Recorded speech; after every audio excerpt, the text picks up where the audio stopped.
Welcome to Armour History Vehicles. I am Antonio, and welcome to the channel. It has been a while since I haven't done a video like this. I kind of missed it, to be honest, guys. And the theme of this video is the Landswerk. The Landswerk is a Swedish company that made armored vehicles from the 30s to the 40s. And the Swiss, as its traditional ideas, they were always searching for a tank or something that could provide increased speeds, good firepower and protection, all around from the 1930s to the late 40s. And it still continued all the way to the 50s and the 60s when they actually searched for the Centuries, they trialed the Centurions, Centurion British tanks, and they actually tried as well M1 Abrams, and until they reached the Leopard. So the tradition from the 1930s all the way to the 40s, 50s, 60s and 70s, the Swiss were always searching for new armament, in special new armor vehicles. And this takes us all the way to 1936, when Landswerk, the Swedish company,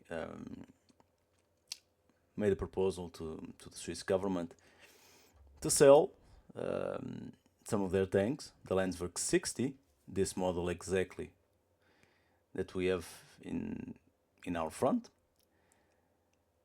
And actually the Swiss accepted the trials.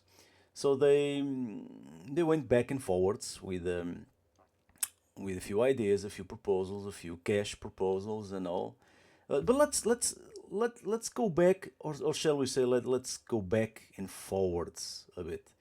And this takes us to the Panzerspähwagen, the Sturmgeschütz, or the Flakpanzer. These are not German, by the way. These are Swedish, and these were also a few of the trials the Swiss did on the 40s and late 40s. So they were searching for mobility, combined armament, protection and artillery as well, which is the case of the Flakpanzer, mobile anti-aircraft artillery, based on the chassis of the Lago. 150 shots per minute. We have the Sturmgeschütz Staff with 380 horsepower, and we have the huge mobility recon vehicle, the Panzerspähwagen, with 160 horsepower.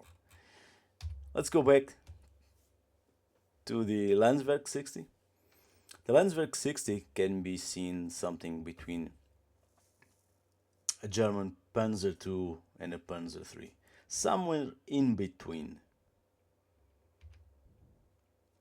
And it does sort of resemble, actually both, it has some sort of resemblance to both of these two German tanks. These photos were made. So the Swedish sent a couple of examples, sent two tanks over to Switzerland for trials to be done on Swiss grounds, which was exactly what the Swiss intended to do because of the difficult terrains. They wanted to test something that would allow to combat on their difficult terrains. So tanks are not exactly really good to the Swiss grounds, with huge mountains, slippery slopes, full of ice and snow. So they wanted to test the tanks themselves on their own grounds, and it does make sense.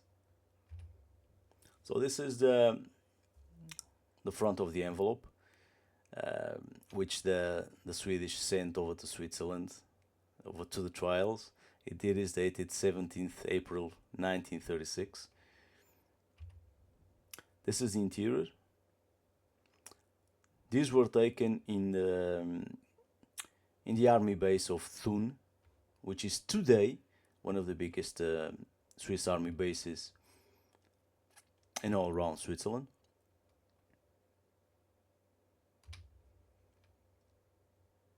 Another one from the Landswerk 60 with its tower with the cannons protected.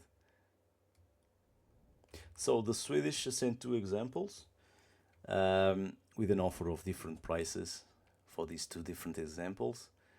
They sent the Landswerk 60, this one in the photos, and the Landwerk 100, which was to be equivalent to something between a Panzer III and a Panzer IV. Got a perfect photo of the engine from the Landswerk 60. And considering these photos were taken in 1936, these are of excellent quality.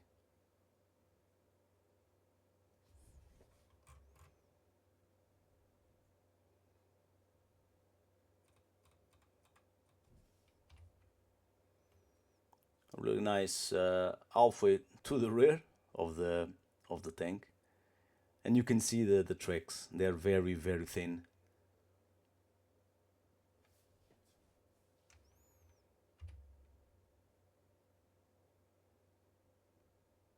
Fast, mobile, and capable of firing a few rounds. This was all the Swiss intended to have at this time. We have the brochure in French, because this was also sent to the French side of Switzerland, and it does say un char d'assaut moderne, which is a modern combat vehicle, a modern tank, to be honest. And we got the Model 60, which is this one's on the photo that we have. This is one of the letters provided on the envelope from the Kriegstechnische Abteilung, and it does mention between backwards and forwards the discussion of the prices they were willing to charge. The other ones were willing to pay, and we got for the Landswerk 60,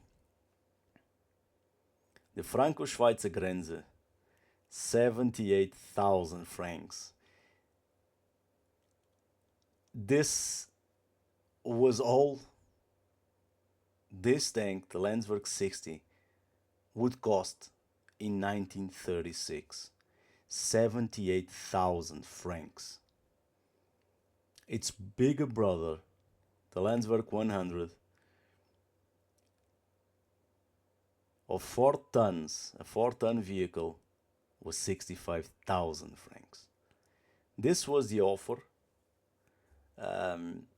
the Swedish made to the Swiss for the purchase of these vehicles. And we all know that the Swiss, ended up a few years later, by 1939, to acquire a few of the Panzerwagen 39 from the Czech. So the Swiss government choose not to buy these vehicles from the Swedish government. This is all we have time for on this short video. I hope you've enjoyed. Please subscribe, give a like, activate the ring bells so that you can follow all the videos that I post, and I will see you on the next one. Thank you and bye bye.